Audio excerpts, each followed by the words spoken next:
नागाओं का भोजन।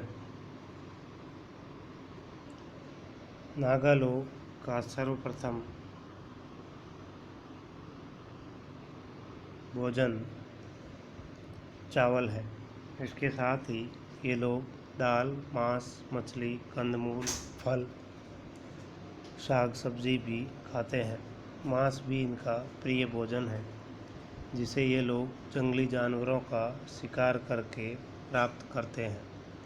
ये लोग सुअर, मुर्गी, भेड़, बकरी, सांप, मेंढक आदि के मांस भी खाते हैं। चावल से बनाई गई शराब का उपयोग प्राय सभी नागा करते हैं। विभिन्न वर्गों में भोजन संबंधी निषेध भी माने जाते हैं, जैसे टेंगुर खुल नागा बकरी नहीं पालते और उसके मांस और दूध भी नहीं प्रयोग करते हैं। मारम नांगा न सूअर पालते हैं, न उसका मांस खाते हैं। वस्त्र व आभूषण। सभी नागा वर्गों के लोग एक समान वस्त्र नहीं पहनते हैं, बल्कि उनके पोशाक में अंतर पाया जाता है। नागा लोग अधिकांशतः सूती वस्त्र पहनते हैं, किंतु जाड़े में ऊनी वस्त्र भी पहनते हैं। सामान्यतः ये लोग कम वस्त्र धारण करते हैं। इनके कुछ समूह केवल कमर में चमड़े की लंगोट पहनते हैं अथवा नंगे रहते हैं। नागा साधु पूर्णतया वस्त्र विहीन होते हैं। पुरुष अधिकांशतः केवल कमर के नीचे वस्त्र पहनते हैं, किंतु स्त्रियां सामान्यतः घाघरा और चोली जैसे वस्त्र धारण करती हैं। पुरुष सिर पर बेंत या बांस के छिलके या बालों से बनी टोपी पहनते हैं। कुछ नागाओं में सिर पर सींग और पक्षियों के पंख बांधने का भी प्रचलन है। कुछ नागा शरीर पर शेर, चीता, धनुष, बाण आदि वीरोचित चित्र भी बनाते हैं। स्त्रियां गले में मूंगे, मोती या कोड़ियों की मालाएं पहनती हैं। गृह व अधिवास।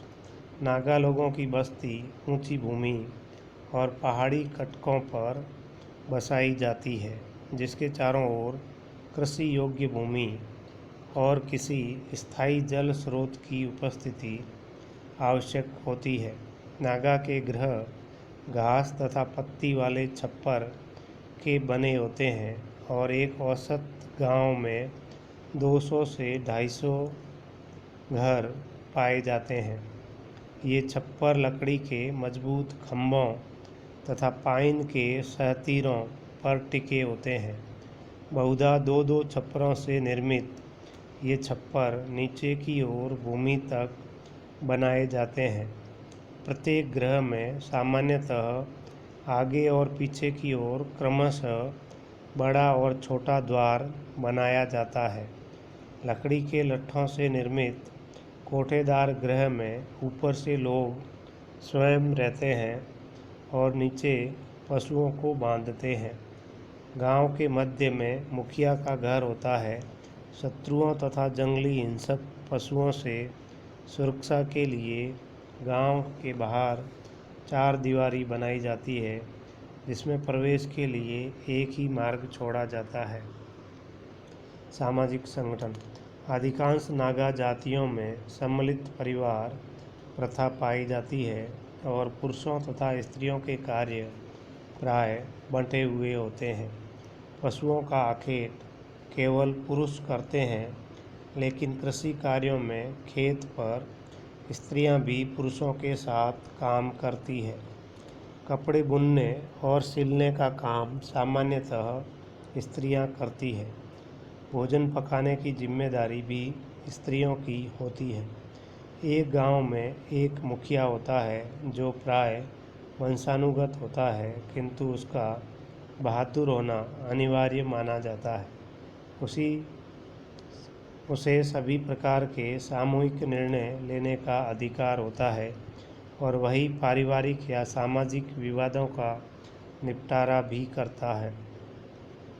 नागा लोग जाति हित सर्वोपरि मानते हैं और जाति हित के सामने व्यक्तिगत हित पर ध्यान नहीं देते हैं। जब कभी सामूहिक श्रम की आवश्यकता होती है तो कई गांव के लोग परस्पर मिलकर कार्य करते हैं। ग्रामीण सड़कों के निर्माण, नालियों के बनाने, शयनागारों के निर्माण आदि में इस तरह की आवश्यकता होती है।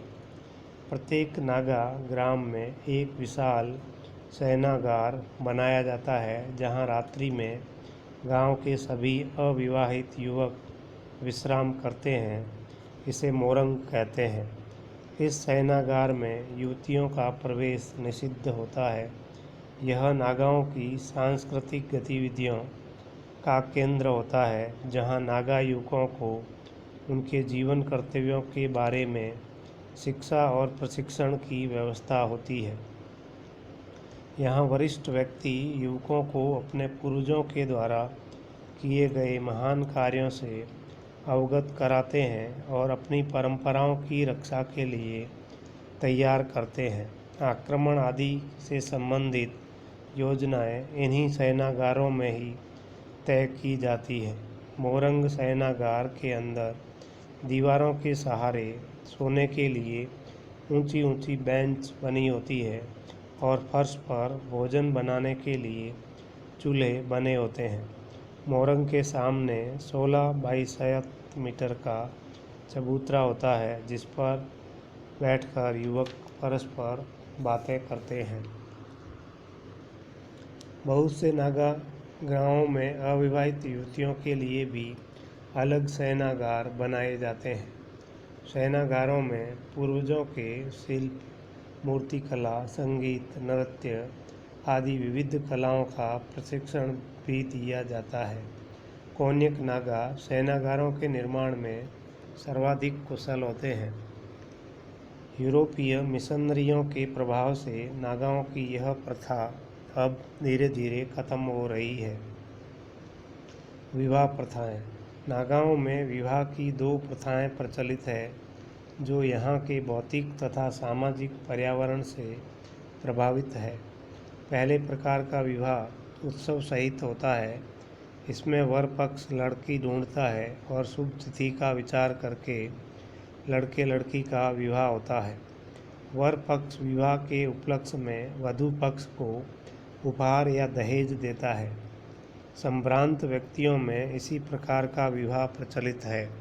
दूसरी प्रथा के अनुसार कोई युवक किसी युवती को अपने घर ले जाता है और दोनों एक दिन बहिष्कृत रहते हैं। बाद में दोनों का विवाह होता है जो प्राय उत्सव रहित होता है। कभी कभी प्रेमी अपनी प्रेमिका को भगा ले जाता है और कुछ दिन जंगल में रहने के बाद अपने गांव लौटता है और वे दोनों अपने विवाह की घोषणा करते हैं।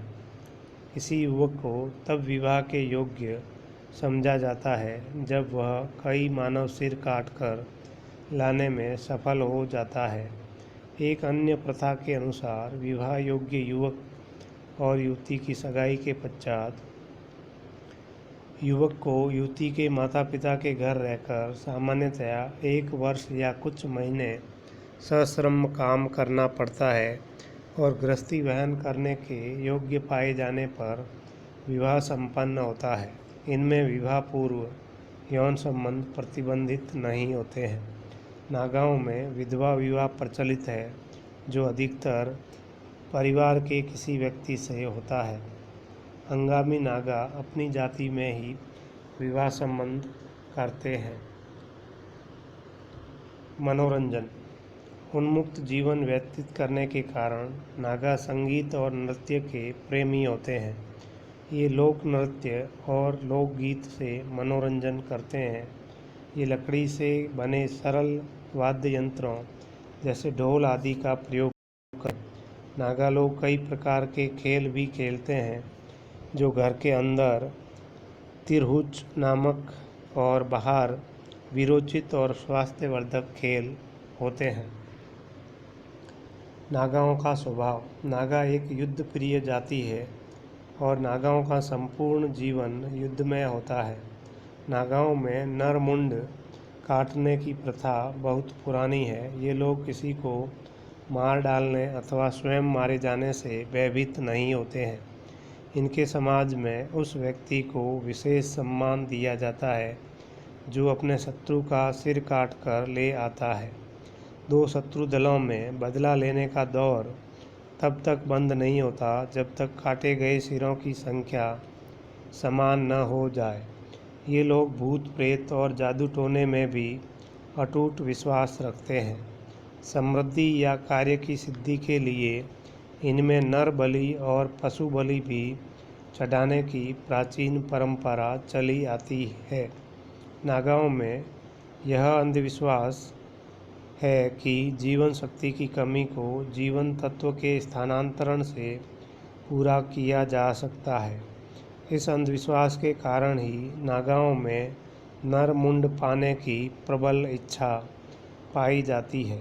ये विश्वास करते हैं कि मारे गए व्यक्ति की आत्मा को तभी शांति मिलती है जब शत्रु पक्ष में किसी मनुष्य का सिर काट लिया जाए। इस प्रकार इसमें बदला लेने की क्रिया पीढ़ी दर पीढ़ी चलती रहती है। अलग नागालैंड राज्य बनने से नागाओं के जीवन में जागृति आई है और यूरोपीय मिशनरी के प्रभाव से शिक्षा और अन्य आधुनिक या पश्चिमी सभ्यता के दोष भी इस जनजाति में आए हैं, जिनके प्रभाव से इनके मौलिक स्वभाव बदलकर ये इन मिशनरियों के प्रभाव में कई प्रकार के षड्यंत्रों में उलझ गए हैं।